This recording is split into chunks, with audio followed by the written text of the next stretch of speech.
안녕하세요. 서영선 목사입니다. 지난주와 이번주 상당히 날씨가 덥습니다. 또 수도권 지역은 코로나 4단계가 2주간 또 연장이 됐고, 또 수도권 외 지역도 3단계가 지속되면서 상당히 일상생활이 위축되고 있습니다. 그럼에도 불구하고 주 안에서 생명의 교제에 힘쓰시고 영성관리와 건강관리에 최선을 다하시기를 간절히 바랍니다. 우리가 이달 들어서부터 사사기 말씀을 묵상하고 있습니다.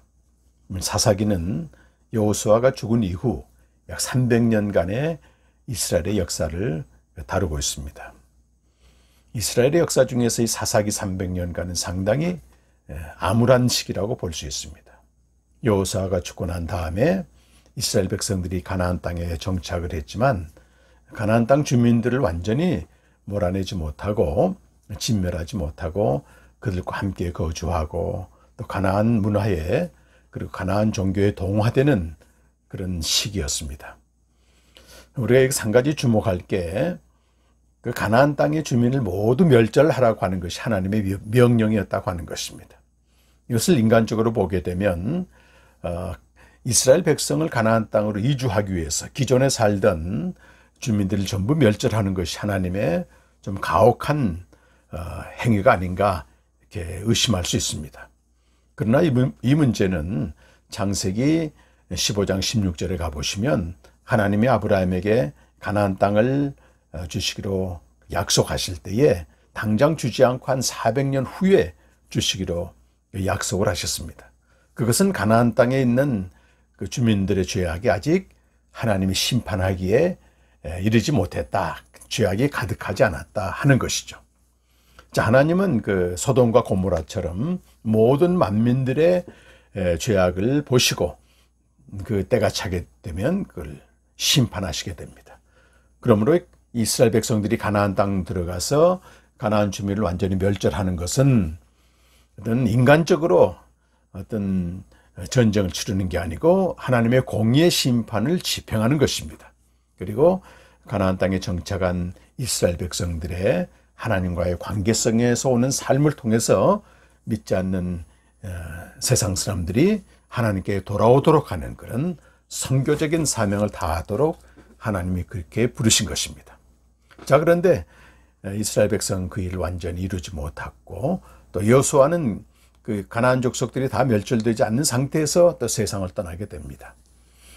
그래서 사사기 바로 1장 1절에서 한 3장 6절까지는 서론 부분이라고 할 수 있는데요. 이 부분은 여호수아가 죽은 이후의 시대를 간단히 약술하고 오늘 우리가 살펴볼 2장 11절에서 23절까지 내용은 사사기 300년간의 그 시대를 간단하게 약술해서 정리하고 있습니다. 그래서 이 부분은 사사기를 다 읽고 난 다음에 읽게 되면 결론 부분이기 때문에 그렇구나 이렇게 알 수 있습니다. 오늘 2장 11절에서 이제 23절까지 내용을 살펴볼 텐데요. 제목은 하나님의 징계가 올 때에 부르짖음을 넘어 생명의 교제를 회복하라. 신약의 관점에서 제목을 한번 다뤄봤습니다. 오늘 그 2장 11절에서 이제 좀 줄여서 19절까지 말씀은요. 사사시대 이스라엘이 어떻게 행했느냐, 그리고 거기에 대해서 하나님이 어떻게 그들을 징계하시고 심판하셨는가, 그리고 그들이 부르짖을 때 어떻게 구원하셨는가를 간단하게 정리하고 있습니다. 자, 11절에서 13절까지 말씀은 이스라엘 백성들이 가나안 땅에 들어온 이후 하나님을 버리고 여호와를 버리고 바알과 아스타롯 신을 섬겼다. 이렇게 배교를 한 것이죠.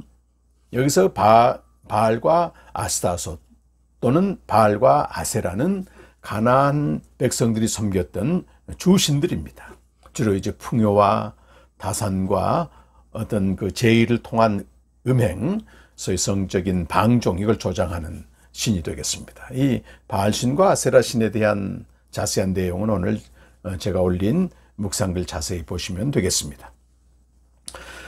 자, 그리고 하나님은 이스라엘이 배교한 것을 지켜보지 아니하시고 그 주변에 있는 나라들로 하여금 이스라엘을 징계하십니다. 소위 이스라엘을 약탈하게 하고 그들 팔아넘기게 하고 고난을 당하게 되죠.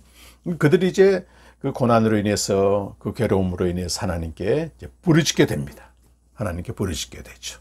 그래서 부르짖게 되니까 하나님이 사사들을 세우셔서 그들 그 이방 나라의 억압에서 건져내시게 됩니다.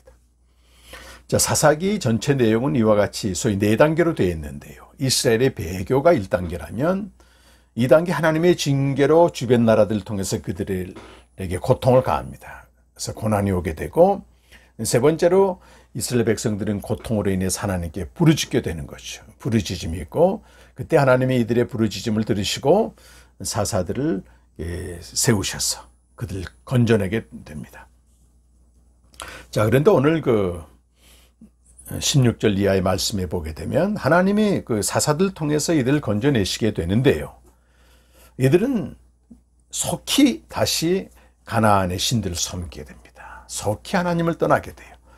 부르짖고 구원받은 것은 잠깐이고 사사들의 말도 듣지 않고 하나님의 말씀도 듣지 않게 되는 것입니다. 그러면서 도리어 이전보다 더 타락하게 되는 겁니다. 타락이 더 심화되는 것입니다. 사사기에 보시게 되면 명시적으로 소위 명사형으로 사사라고 하는 말은 사사기 11장 27절에 한 번 나옵니다. 히브리어로 사사는 쇼페트, 소위 삽바트는 다스리다라고 하는 동사인데 거기서 이제 파생된 명사가 쇼페트에서 사사라고 합니다. 그래서 사사기 전체에서 쇼페트라고 하는 말은 아까 말씀드린 11장 27절에 하나님을 가리킬 때 딱 한 번 나옵니다. 하나님을 가리킬 때 한 번 나오고요.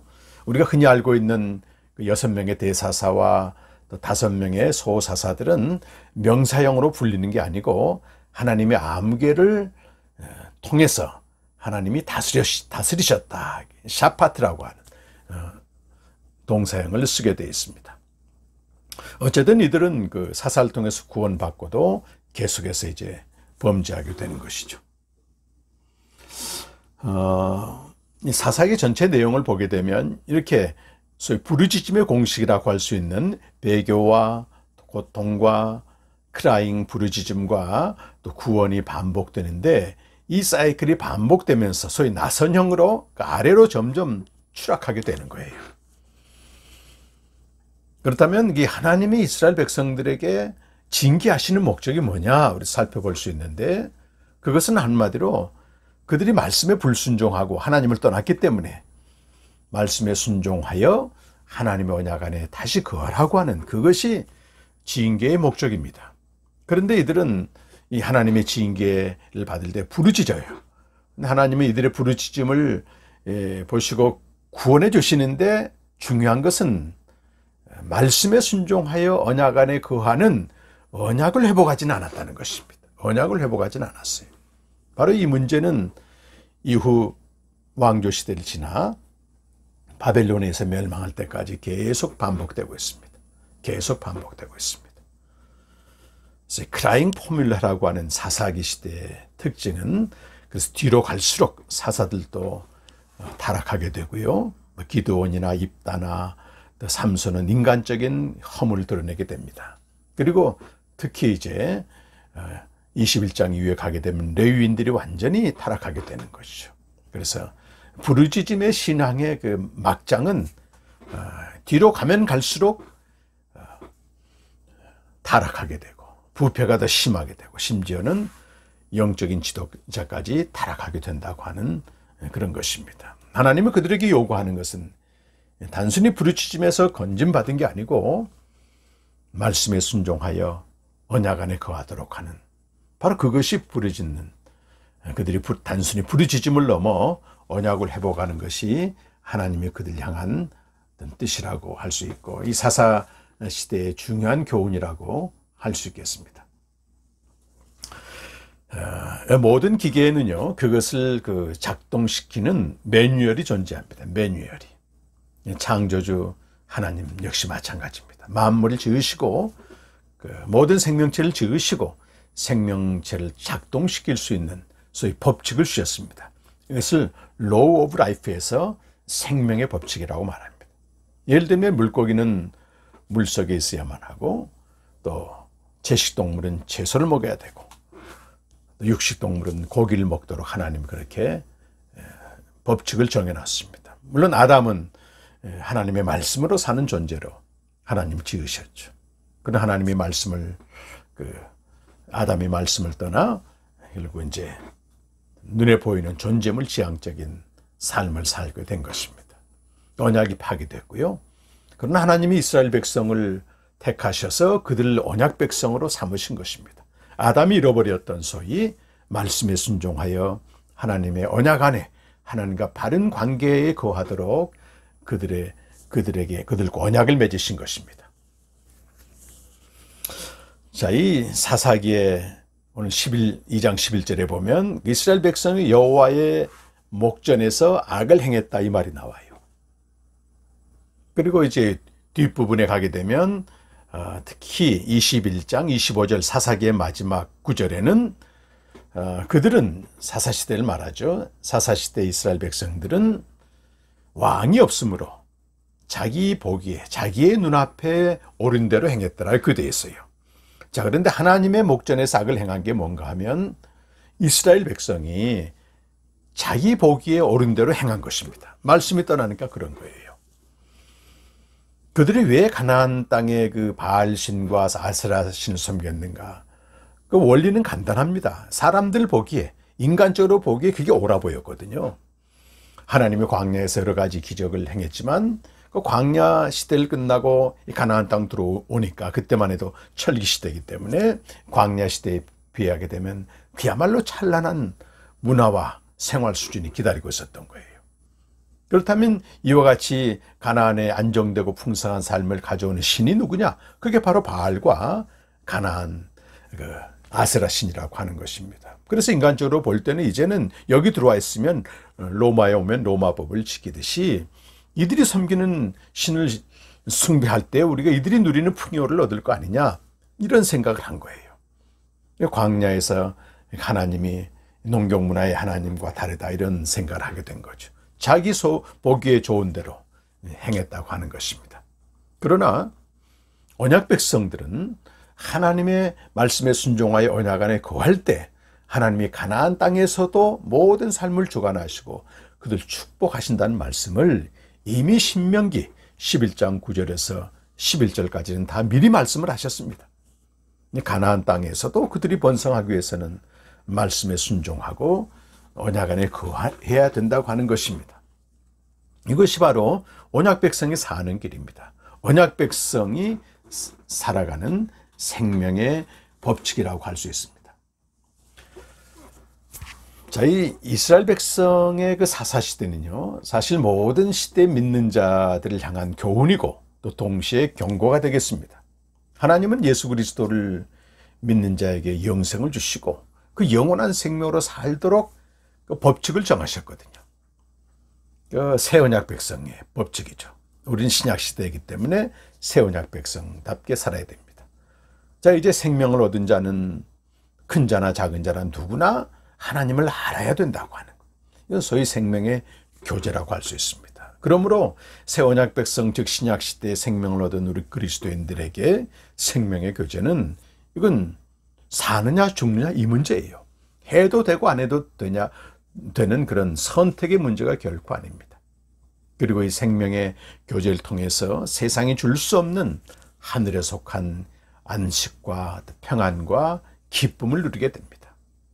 물론 우리는 그 육체성을 입고 있기 때문에 유한한 육체성, 물질성을 갖고 있기 때문에 하늘에 속한 이런 은혜들을 경험하는 것이 완전히 누릴 수는 없는 것입니다. 유한한 존재로서 단지 폴틸리의 말대로 그걸 믿음으로 받아들이는 것, 믿음으로 받아들이는 게 중요한 것이죠. 그런데 우리가 만일 이런 생명의 교제에서 오는 어떤 은혜들을 알지 못하게 되면 부득불 자기 보기에 좋은 대로, 자기 눈에 보기에 좋은 대로, 그 시대상에서 보기에 좋은 대로 믿는 것입니다. 특히 변화무쌍한 이런 세상 속에서 그때마다 어떤 실용적인 신앙을 택하게 되고 자기 보기에 또 다수가 보기에 옳은 대로 믿는 것입니다. 물론 하나님은 그런 우리를 사랑하시기 때문에 징계하시고 소위 채찍질하시게 되죠. 그리고 우리가 부르짖을 때 하나님은 누가복음 18장에 있는 말씀처럼 불의한 재판관도 괴롭히게 되면 들어주는데, 과부의 소원을 들어주는데, 하물며 자기 백성들이 밤낮 부르짖는데 들어주지 않겠느냐. 우리가 이렇게 부르짖을 때 하나님은 그 긍휼하심으로 때로는 고난으로부터 건져주시고 위로도 해주시고 그렇습니다. 그러나 만약에 생명의 교제라고 하는 언약 백성이 이렇게 요구되는 이 법칙을 회복하지 않게 되면, 언약을 회복하지 않게 되면 다시 이전의 삶으로 돌아가고 맙니다. 이 생명의 교제라고 하는 신앙의 본질을 회복하지 않으면 마치 사사시대 이스라엘 백성처럼 계속해서 부르짖고 조금 고난이 완화되고 또 위로받고 하면서 소위 나선형으로 가면 갈수록 아래로 추락하면서 이렇게 퇴락한다는 것입니다.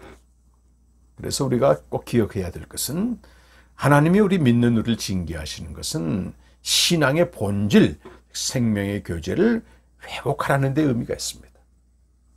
그렇습니다.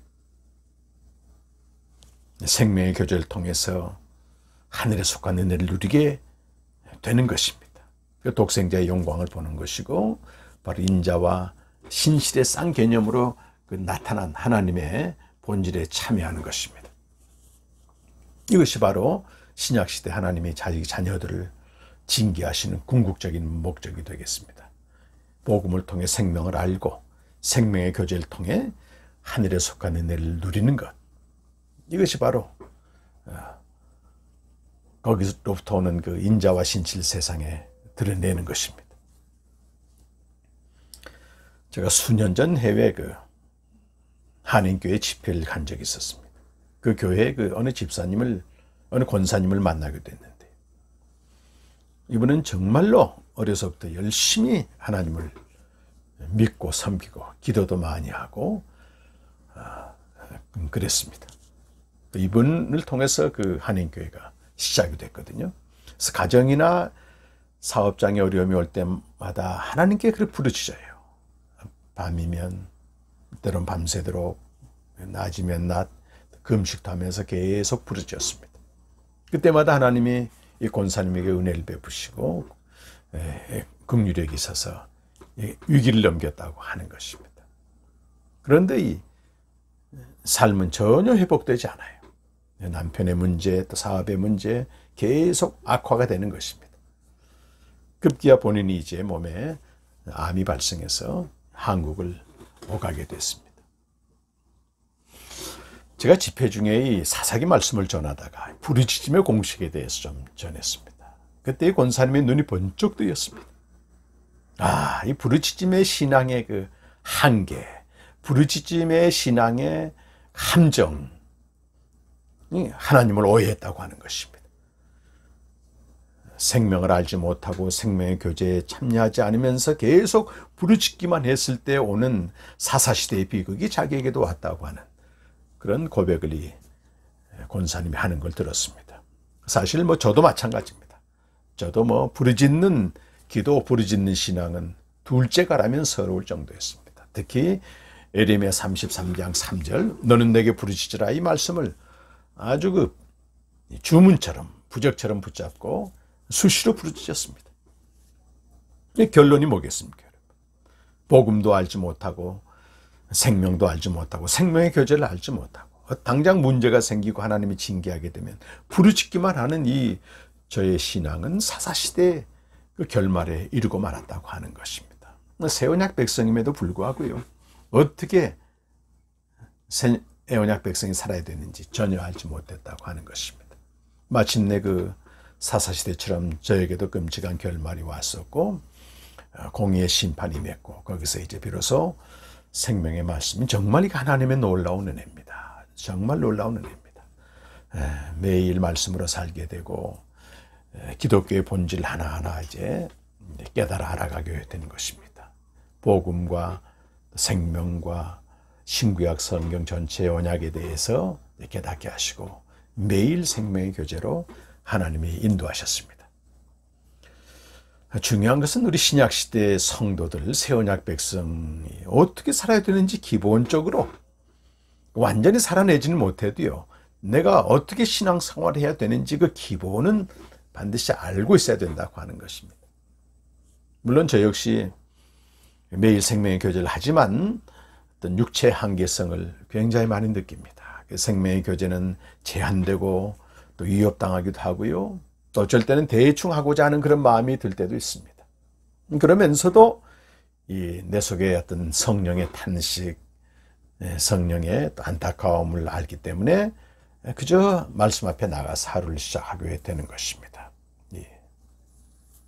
여러분, 사사시대 부르짖음의 신앙은 갈수록 퇴락했습니다. 결국 가나안 종교에 완전히 삼킴당하고 말았습니다. 우리가 생명의 교제를 놓치게 되면 어쩔 수 없습니다. 우리도 소위 만몬 문화, 또 세상 문화에 그대로 동화되고 삼킴당하고 맙니다. 오늘 제가 맥케인 성경 읽기로 예레미야 35장을 읽는데 가슴이 뭉클뭉클하게 오더라고 말이죠. 이 하나님이 이스라엘 백성들 교훈하실 때 레갑 족속의 예를 들거든요. 레갑 족속. 이 레갑 족속은 그 선조인 요나담의 가르침, 가문의 전통을 따라서 집도 소유하지 않고 또 장막에 거하면서 포도주도 일절 금합니다. 근데 그것이 대대로 에레미야 시대까지 지켜온 거예요.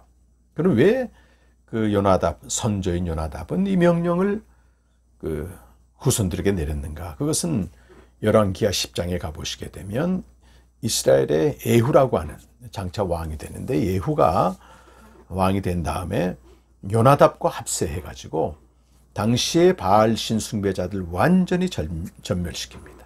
그때 요나답이 그걸 봤거든요. 그 바알신을 숭배한 이들의 끔찍한 결말을 봤습니다. 그리고 아예 바알신과 관계하고 접촉하는 이걸 완전히 차단해버려요. 포도주 마시지 말라, 소유하지 말라, 혼자 살라, 이렇게 대대로 또는 개인으로 보게 된 평생을 고독하게 살면서 세상을 즐기지 않으면서도 그걸 유지했다는 것입니다. 35장 마지막 하게 되면 하나님 이스라엘 백성은 징계하시지만 레갑 족속은 축복해 주는 그런 말씀이 나와요. 제가 오늘 이런 말씀을 보면서 말이죠, 이 시대에 바알과 같은, 아세라와 같은 정말 첨단 문명이 가져온 부정적인 영향들이 있습니다. 물론 좋은 점도 있지만 말이죠, 이렇게 녹화를 해서 묵상을 영상으로 나누는 건 정말 첨단 문명의 혜택이죠. 그러나 이 부정적인 쪽으로 우리 마음과 생각을 자꾸 뺏어간단 말입니다.